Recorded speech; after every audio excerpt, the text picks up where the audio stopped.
নমস্কার।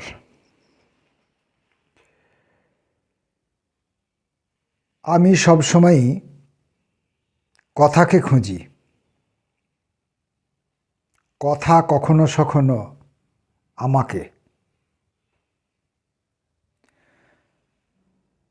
যখন কথা আমাকে খোঁজে তখন আমার বলতে চাওয়া, যে কোনো কিছু নিয়ে বলতে চাওয়া খুব সহজ হয়ে যায়, সাবলীল হয়ে যায় এবং অবিরাম হয়ে যায়। সেখানে বিরতির সংখ্যা খুব কম থাকে। কিন্তু আমি যখন কথাকে খুঁজি, প্রথমত খুঁজে পেতেই অনেক দেরি হয়। অনেক সময়ই হয় যে খুঁজে পাই না, ফিরে চলে আসি। যদি এই ভিডিও প্রসঙ্গে বলি তাহলে জানবেন যে কথাকে খুঁজতে বেরিয়ে খুঁজে না পেয়ে আমি অনেক ভিডিওই প্রতিদিন ডিলিট করে দিচ্ছি। সেগুলো আর রাখছি না, কারণ সেখানে আমি কথাকে খুঁজে পাইনি। আর নাবাচকতাকে না রাখার জন্যে পরামর্শ দিচ্ছেন সবাই। যদিও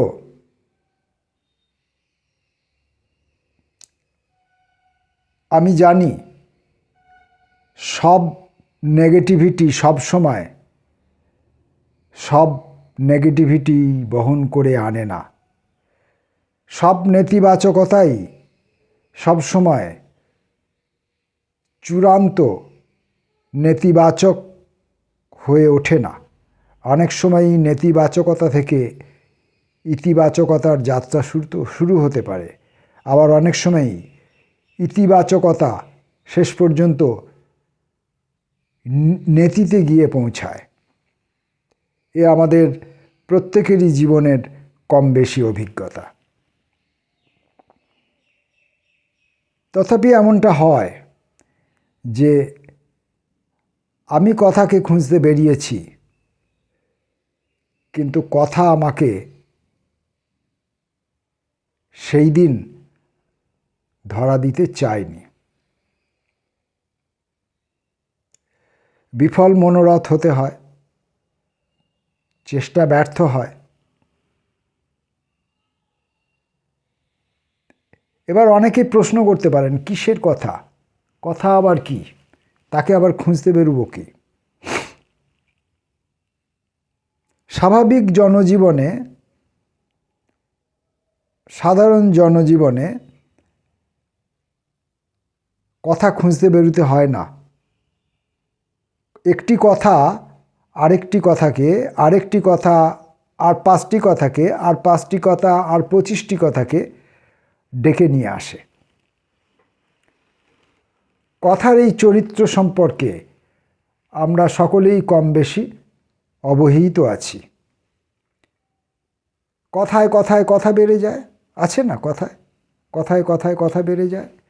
কথা যদি একদমই না বলি তাহলে আর কথা আসবে না মুখে, মনে আসবে না। কথা নীরবতা পছন্দ করে না। যে লোক কথা বলতে পারে, অনেক কথা বলতে পারে, কথা বলতে চায়, তার কাছে কথা এসে সহজে ধরা দেয়। আর যে কথা বলতে পারে না, কথা বলতে চায় না, তারা ভেবে পায় না কি বলবো, কি বলার আছে। আচ্ছা, আপেল থেকে গাছ থেকে আপেল খসে পড়েছে, তো বলার কি আছে? গেছে, পড়েছে। কিন্তু এই যে আপেল থেকে গাছ আমি বলতে গিয়েছিলাম, আমার মুখ থেকে বেরিয়ে গিয়েছিল, একে বলে স্লিপ অফ টাং। আমি যে কথাটা এ থেকে জেড অবধি বলতে চাইছি, আমি বলে ফেলছি জেড থেকে এ অবধি। আপেল থেকে গাছ খসে পড়েছিল, এই যে কথাটি আমি বলে ফেললাম, এটি যদি আমি এখন কোনো কবিতার লাইনে ব্যবহার করি নিশ্চিতভাবে সেটি অর্থহীন, পাগলের প্রলাপ। সাধারণ পাঠক পাঠিকা যারা যারা কবিতা পড়েন, ভালোবাসেন, কবিতায় আবেগ খোঁজেন, সৌন্দর্য খোঁজেন, চেতনা খোঁজেন, গল্প খোঁজেন, কাহিনী, মানুষকে খোঁজেন, মানুষের দুঃখকে খোঁজেন, কষ্টকে খোঁজেন, তাদের কাছে এই আপেল থেকে গাছ খসে যাওয়া কোনো বার্তা বহন তো করেই না, এটাকে পাগলের প্রলাপ বলে মনে হওয়াটা খুব স্বাভাবিক, সঙ্গত। কিন্তু যে লোকটি কথা খুঁজতে বেরোয়, যে লোকটি কথা খুঁজতে বেরোয়, সে লোকটি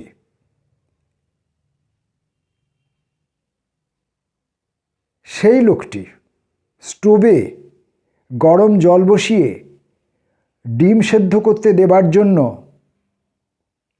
হাতের ঘড়িটি খুলে জলের মধ্যে দিয়ে ডিমটির দিকে তাকিয়ে তাকিয়ে সময় দেখবে, ডিম সেদ্ধ করতে কতটা সময় লাগে সেটা সে ডিমের দিকে তাকাচ্ছে আর ঘড়িটা জলের মধ্যে ফুটছে।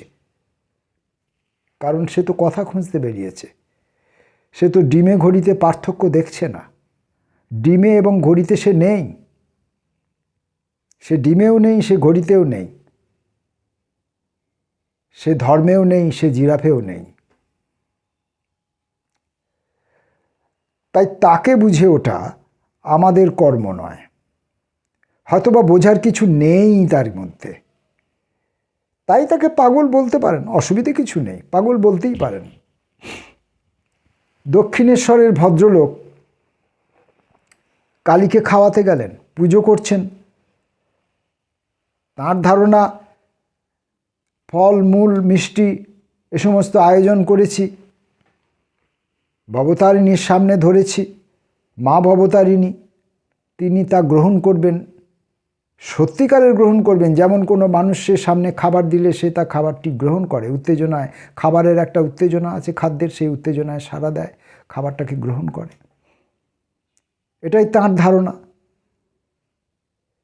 তিনি ভাবছেন না যে এই যে কালী মূর্তি, এটি পাথরের, এর মধ্যে যাকে আমরা প্রাণ বলি এই জাতীয় প্রাণ নেই, এটি এই জাতীয় সজীব কিছু না।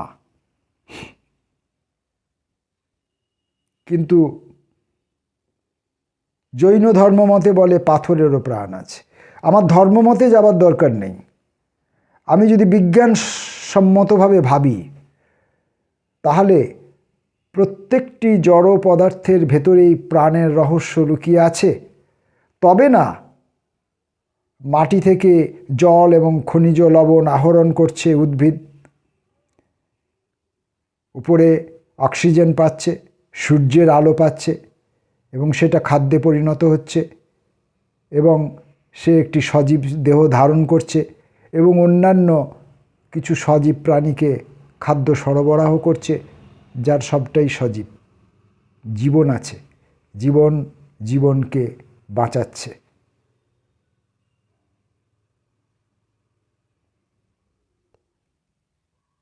তো সেই দক্ষিণেশ্বরের ভদ্রলোক কালীকে খাওয়াতে গেলেন, মা কালী খাচ্ছেন না।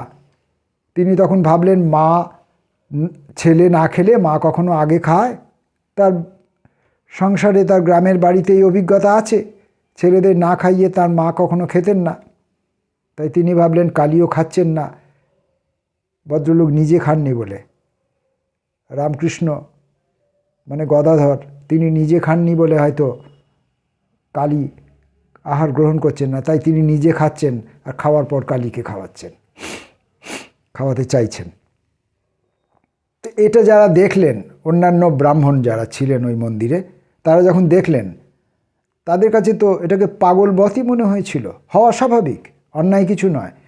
কারণ তাদের কাছে কালী সম্পর্কে, দেবতা সম্পর্কে যে কনসেপ্ট, যে ধারণা তাদের কাছে আছে, সেই ধারণা তো এই রামকৃষ্ণ ভদ্রলোকের ধারণার সঙ্গে মেলে না। রামকৃষ্ণ তো ব্যাপারটাকে মিথ্যা বলে মনে করেননি, তিনি তো কালীর সেবা, পূজা, চর্চা, আরাধনাটাকে তার জীবিকা বলে মনে করেননি। তাই কালী তার কাছে নিষ্প্রাণ নয়।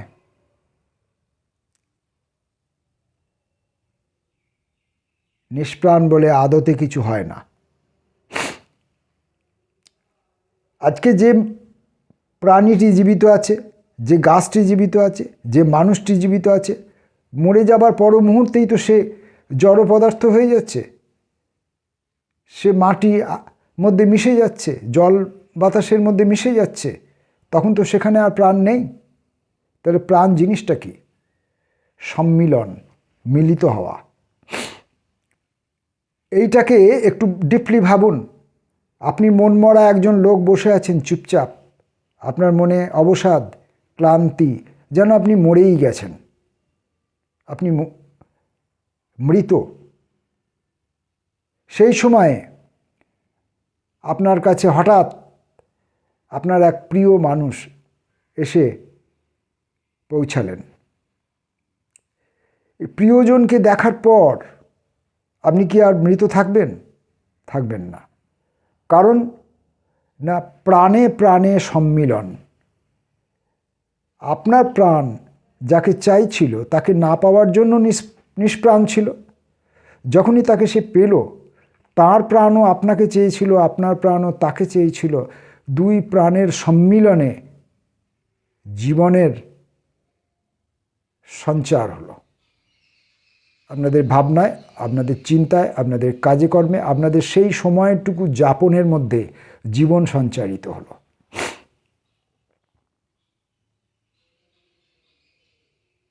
তাই যখন আমি নিষ্প্রাণ থাকি, যখন আমার মধ্যে প্রাণ থাকে না, আমি যখন জড় পদার্থ সমতুল, তখন আমি কথা খুঁজতে বেরুলে কথা পাবো না, এটাই তো স্বাভাবিক। কারণ কথা তো একজন সজীব লোককে খোঁজে, কোনো নির্জীব লোক তো কথা বলে না, কোনো নির্জীব লোক তো কথা নিয়ে ভাবে না। নিষ্প্রাণ জড়বস্তু যাদেরকে আমরা বলি, তারা তো কেউ সেই অর্থে কথা বলে না। যদিও আমি মনে করি প্রত্যেকটি জড়বস্তু, প্রত্যেকটি প্রাণী, প্রত্যেকের নিজস্ব ভাষা আছে, সে তার কথা বলে, আমাকে সেটা বুঝে নিতে হবে। কিন্তু আমরা যে কথা বলার কথা বলছি, সাধারণ মানুষ যাকে কথা বলা বলে মনে করেন, সেইখানে সেই কথা তো তারা বলেন না। তাই একটি মৃত মানুষও সেই কথা বলে না, অথচ মৃত মানুষটি তো কথা বলছে। মৃত মানুষটি তো বলছে, আমি ছিলাম, আমি তোদের সঙ্গে ছিলাম, আমি এখনও একটু আগে পর্যন্ত তোদের মধ্যে ছিলাম, এখন থেকে আর আমি তোদের মধ্যে থাকছি না, থাকবো না, বলছে তো মানুষটি। তারপর সেই মানুষটির ছবি আপনি যখন দেওয়ালে টাঙিয়ে রাখবেন, সে তো দেয়ালে ঝুলন্ত অবস্থায় বলে যাবে অনবরত আপনার সঙ্গে কথা। এমনকি অনেক সময় আপনার ভাবুক চিত্তও তার সঙ্গে কথা বলতে থাকে। যদি আপনি ভাবুক হন, তার সঙ্গে কথা বলতে থাকবেন। তাই যে ব্যক্তির মধ্যে জীবন নেই, যে ব্যক্তির মধ্যে প্রাণ নেই, যে ব্যক্তির মধ্যে সজীবতা নেই, সেই ব্যক্তি যদি কথা খুঁজতে বেরোয়, কথা তাকে ধরা দেবে না। এমনটাও হতে পারে যে যেহেতু আমার মধ্যে জীবন নেই, প্রাণ নেই, তাই কথাকে আমি কথা বলে চিনতেই পারছি না। কোনটি যে কথা আমি চিনে উঠতে পারছি না। আর আমি যদি তাকে চিনে উঠতে না পারি, তাহলে তাকে ডেকে ঘরে নিয়ে আসবো কী করে? আনতেও পারি না।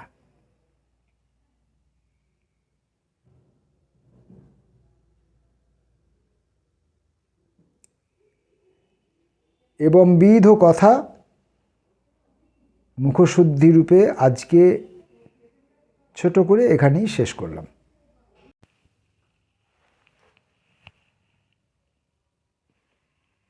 বহুদিন পর আজ আবার পুরনো ফর্মে ফিরে এলাম। মুখশুদ্ধি হলো, মুখশুদ্ধির পর আজকে আমি আবার নিজের কবিতা পড়ব। যদিও আজকের মুখশুদ্ধিটি হয়তো জম্পেস হয়নি। ওই যে বলছিলাম না, যে কথাকে আমি যখন খুঁজতে বেরোই তখন আমি কথা পাই না, কিন্তু কথা যখন আমাকে খোঁজে তখন আমার কথার অভাব হয় না। তো সেই কারণে হয়তো আজকের মুখশুদ্ধিটি জম্পেস হলো না। আগামী দিনে সেরকম একটা কিছু হবে আশা রাখতে পারি। যাই হোক, এখন নিজের কবিতা পড়ব। ইমন কল্যাণ কাঁদে চোখ, ইমন কল্যাণ কাঁদে চোখ এই বইটি থেকে। এই বইটির আমার প্রকাশ হয়েছিল প্রিয় শিল্প প্রকাশন থেকে, কলকাতা পুস্তক মেলা 2013-তে। আমার দুই বন্ধু নন্দিতা বন্দ্যোপাধ্যায় এবং মনোজ বন্দ্যোপাধ্যায়, তাদের সহযোগিতায়, তাদের ভালোবাসায় এই বইটি তৈরি হয়েছিল 2013 সালে। বইটির প্রচ্ছদ করেছিলেন বিকাশ এস জয়নাবাদ। এটা আমি আপলোড করার সময় সঠিক ছবিটা, ইমপ্রেশনটা দিতে পারবো। এই উল্টো দিক এভাবে ধরলে উল্টো করে দেখা যায়, ঠিকমতো দেখা যায় না। বিকাশ এস জয়নাবাদের ছবির সঙ্গে যারা পরিচিত তাদের ভালো লাগবে। আর এই বইটি আমি উৎসর্গ করেছিলাম যারা আমাকে নিবিড়ভাবে উপেক্ষা করেছে। যারা আমাকে নিবিড়ভাবে উপেক্ষা করেছে তাদেরকে এই বইটি উৎসর্গ করা হয়েছিল। যদিও আজকে আমি এই বইয়ের তার সব কবিতা পড়ব না, আমি এখন আমতলার ডাকঘরে লেখা এই সিরিজের কয়েকটি কবিতা পড়ব।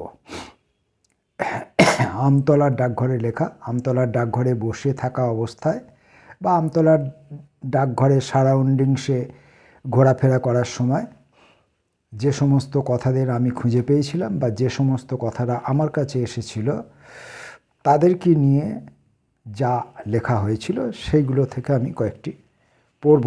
এগুলি সংখ্যার দ্বারা চিহ্নিত, এদের আলাদা করে কোনো শীর্ষনাম নেই। আমতলার ডাকঘরে লেখা। জানলা গড়াদে ফুটন্ত ফুলে হাসিকস বেয়ে মধু, জানলা গড়াদে ফুটন্ত ফুলে হাসিকস বেয়ে মধু। তাপ খাওয়া থার্মোমিটার পারদ দীর্ঘতর যখন ফুল ফোটার বা ফোটা ফুলের খবর পাই না কোনো কাগজেই, তখন জানলা মানে হাতের অসংখ্য যোগ চিহ্নে বড় একটা বিয়োগ, কেবল কষ কাটা ঘৃণা। রাস্তার পিছে একদিন নিচে চাপা বীজ পাতাসহ কর্ডলেসে গান ছুড়ে দিয়ে খোলে প্যান্টটি, বিমানে ধীমানে কতটা ফারাক বিতর্কে মুলতবি। রক্তে রাসায়নিক বিশ্লেষণ করতে গিয়ে জানতে পারি কবিতা জন্মের গোপন তথ্য, যা প্রকাশ করলে অপ্রকাশিত হয়ে পড়বে আরও বেশি। চোখের লেহনে জ্যোতিষ্ক লোকে প্রেমিকেরা আজও যোগী। 2 নম্বর, ফুলদানিতেই প্রথম ফুটেছে বনভোজনের প্রস্তাব। কেন ফুলদানি কিছুই জানি না, বাড়ানো হাতে যা এসেছে তাতেই নতুন গানের মেলোডি। গানের শাখায় কাচুলির নিচে ছিল উইকেট ধাম, বেল পড়ে গেলে আউট না হয়ে বল খোপাগুলি বয়কাট পরে নেয়। খাওয়া হয়ে গেলে চেটে ও চুষতে চুষতে গাড়ির পেছনে পড়ে থাকে বনভোজনের পাতা, প্লাস্টিক গ্লাস। রাত এলে বোন ফুল ফোটানোর মগ্নতা নিয়ে বসে। বনকে কখনো বাগিচা বলে না হাভেলির ফুলদানিরা। 3 নম্বর, হামেশাই ঘটে প্রস্তাব ভেঙে কুমির ছানার জন্ম। তা বলে আমরা কাজের দুহাত কেটে কষের হাসিকে চামচ বানিয়ে তেলে জলে মিশ খাওয়াবো? কাকে জিজ্ঞাসা?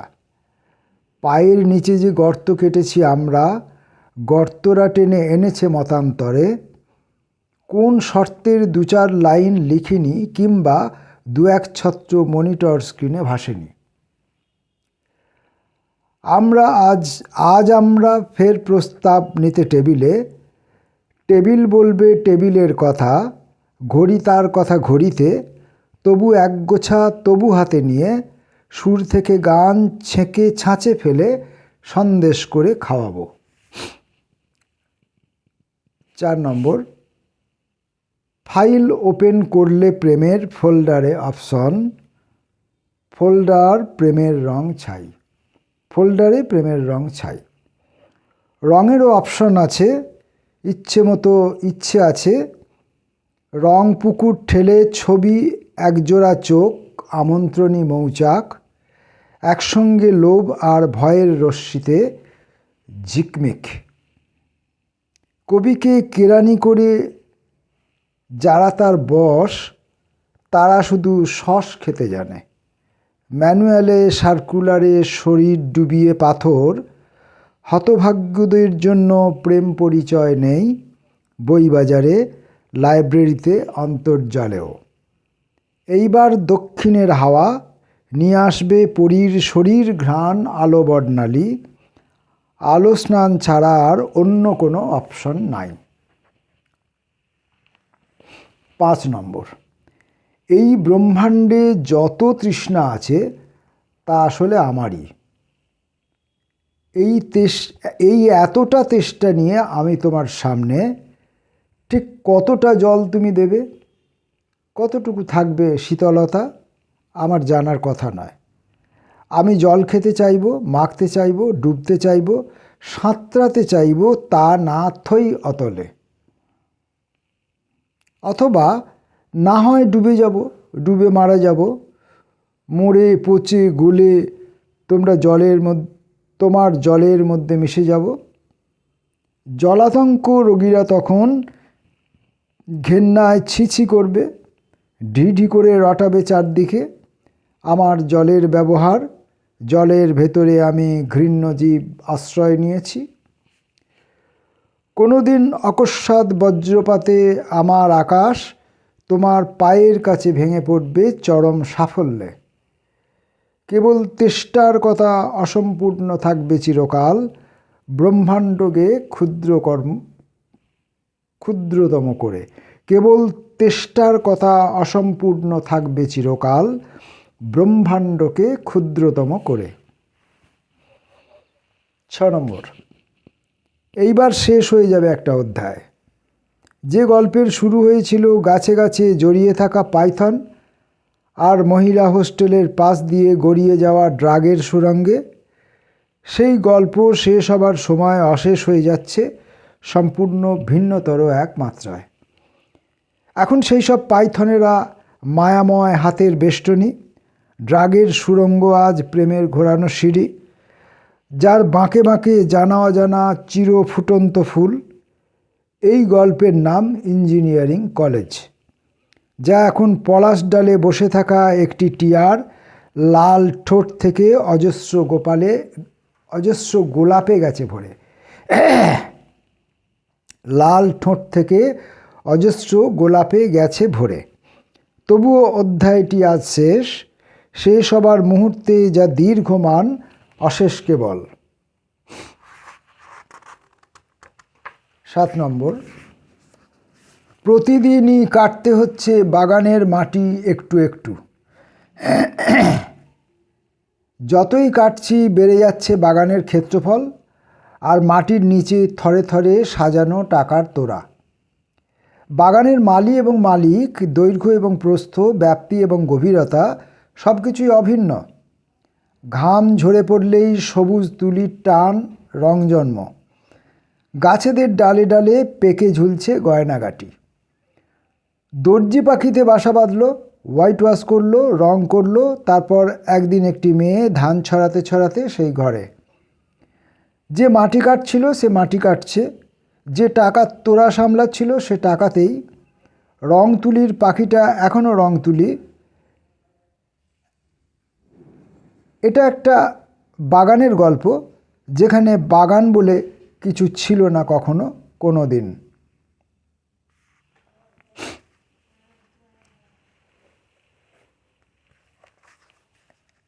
এরপর কয়েকটি কবিতা এখানে পাঠ বাদ দিচ্ছি, কারণ এগুলো চোখে দেখে না পড়লে এখানে অসুবিধা আছে। এখানে একটু আপনার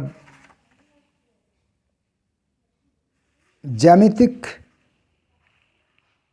ব্যাপার স্যাপার আছে, যেটা চোখে দেখে পড়তে হবে এবং ওটা মনে মনে ছবিটা আঁকতে হবে। যাই হোক, আমি একবারে 10 নম্বরের কবিতাটা পড়ি। একটা বৃত্তের কেন্দ্র থেকে আর একটা বৃত্তের কেন্দ্রে, এক বৃত্তের কেন্দ্রভূমিতে দক্ষিণ পা, অন্য বৃত্তের কেন্দ্রবিন্দুতে বাম, দুটি বৃত্ত আর আমার শরীরটা মিলিয়ে তৈরি সাইকেলটা ছুটছে। চালকবিহীন সাইকেল, গন্তব্যহীন তার ঠিকানা। এক বৃত্তে ন্যায় আর অন্যায়টা ভীষণ অন্যায়। এক বৃত্তে ন্যায় আর অন্যটায় ভীষণ অন্যায়। নিজের লেখা, বহুদিন তো পুরনো হয়ে গেছে, নিয়মিত তো পড়ি না, আর আবার সেই অজুহাত। এক বৃত্তে ন্যায় আর অন্যটায় ভীষণ অন্যায়। প্রথম বৃত্তে পা বাঁধা আছে দড়িতে শেকলে, দ্বিতীয় বৃত্তে চুম্বকের টান। বৃত্ত, কেন্দ্র, ন্যায়, অন্যায়, বন্ধন, চুম্বক, এসব কোনো কথাই আমি বলতে চাইনি। যা বলতে চেয়েছিলাম তা সম্ভবত বলা যাবে না কোনো দিনই। এই আমতলায় বসে বসে এসব কথা পেয়েছিলাম, মাথামুন্ডুহীন কথাবার্তা। ভালো লাগবে নাই ধরে নিচ্ছি। নমস্কার।